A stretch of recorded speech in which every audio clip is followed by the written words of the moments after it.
Olá, queridos irmãos e irmãs. Hoje, quinta-feira, dia 14 de outubro, o evangelho que vamos meditar se encontra em Lucas, capítulo 11, versículos 47 ao 54, que diz assim: Naquele tempo disse o Senhor: Ai de vós, porque construís os túmulos dos profetas. No entanto, foram vossos pais que os mataram.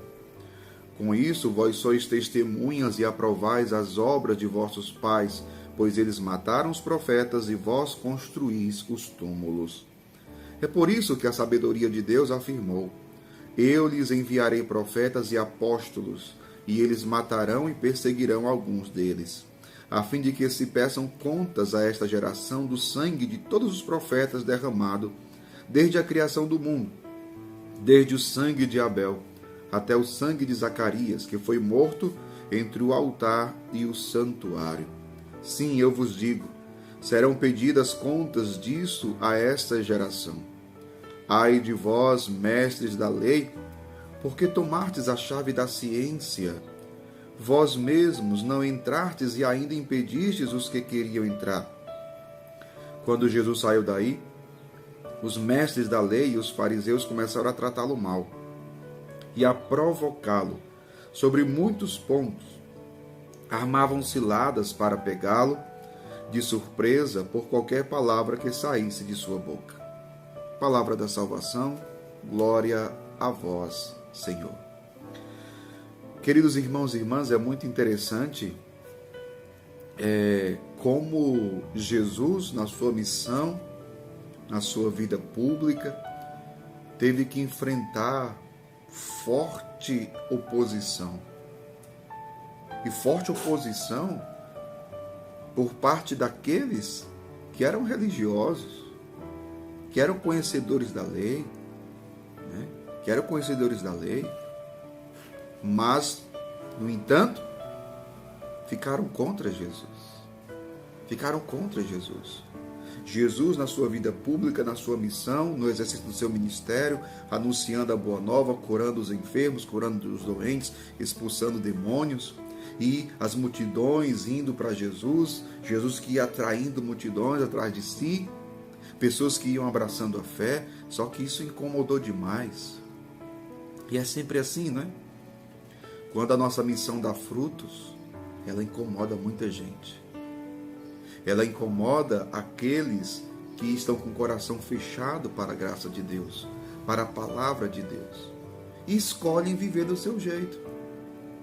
Por mais que se digam que tenham fé, que sejam pessoas de fé, escolhem viver um estilo que criaram.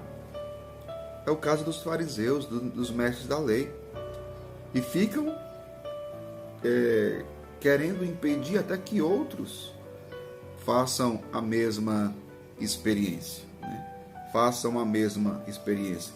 É muito forte quando Jesus aqui, no Evangelho, ele vai dizer para os mestres da lei, ele vai dizer assim: Ai de vós, mestres da lei, porque tomastes a chave da ciência. Ou seja, vocês se acham, e são de fato, conhecedores. Vocês têm ciência, vocês têm conhecimento da lei. Vocês têm conhecimento da lei de Deus, né?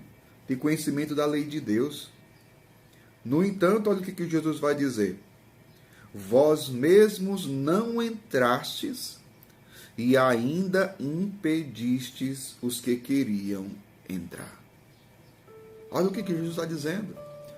Vocês têm a ciência. Vocês têm a chave da ciência. Vocês têm o conhecimento. Só que vocês não entram e não deixam ninguém entrar.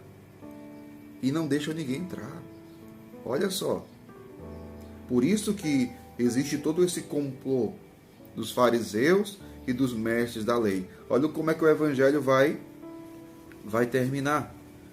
Quando Jesus saiu daí, os mestres da lei e os fariseus começaram a tratá-lo mal e a provocá-lo sobre muitos pontos. Veja, Jesus começa a sofrer provocações. Eles começam a tratar mal Jesus. Armavam ciladas para pegá-lo de surpresa por qualquer palavra que saísse da sua boca. A grande questão a grande pergunta é: conseguiram? Não. Não conseguiram. Jesus não falhou e não vacilou em nenhuma palavra. Agora é muito interessante isso. E é um grande ensinamento para nós. Na nossa vida, meu povo, nós enfrentamos também oposições, perseguições. Isso faz parte da missão. Isso faz parte da caminhada de fé. Isso faz parte. Agora, como é que a gente lida com tudo isso? Como é que a gente lida? A gente não precisa ficar muito preocupado com a forma de rebater as perseguições. Não. A forma da gente rebater o mal que as pessoas querem da gente. Não. Jesus nos ensina que basta nós vivermos a palavra de Deus.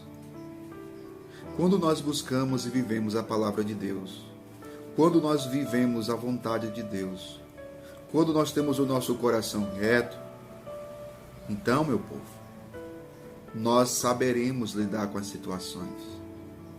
Ninguém nos pegará em alguma palavra.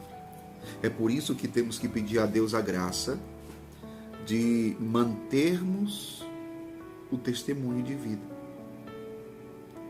Que o Senhor nos dê a graça da fidelidade. Porque quando somos fiéis, nós damos testemunho da nossa fé. E aí não vacilaremos. Que o Senhor nos dê coragem, que o Senhor nos dê força e sabedoria para continuarmos a nossa caminhada, seguindo em frente e dando testemunho do Evangelho. Que Deus abençoe você, em nome do Pai, do Filho e do Espírito Santo.